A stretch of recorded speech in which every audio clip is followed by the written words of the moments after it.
Thank you. Very shortly after being elected, I was approached by constituents with a case involving a child who was the victim of serious bullying that ended up causing lifelong injuries at George Watson's College in Edinburgh.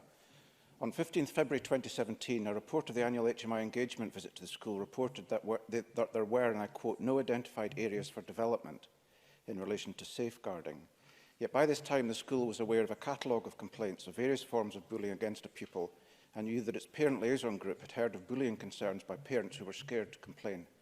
The school was also aware of potential regulatory action under consideration then by Scottish ministers.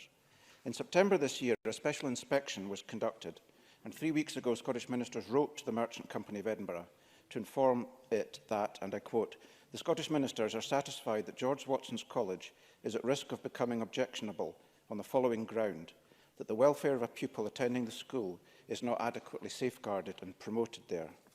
Presiding Officer, I do not know whether the governance failures identified at George Watson's College are an isolated incident within the Merchant Company of Edinburgh schools or within private schools more generally, but we need to find out as a matter of urgency.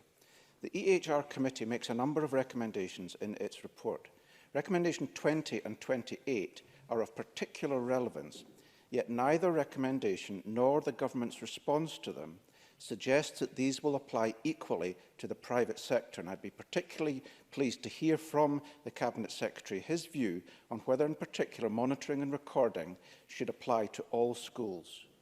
Anti-bullying measures, whether statutory or in the form of guidance, should apply equally to all schools, including private schools, as children's human rights are universal and indivisible. It's self-evident that the welfare of children at this school is at risk, yet the letter intimating regulatory action and the HMI report have not been published. I plan to publish both documents this afternoon and would invite ministers to reflect on the possibility that there are wider governance and safeguarding failings in the private sector and to investigate whether this is or is not the case as a matter of utmost urgency.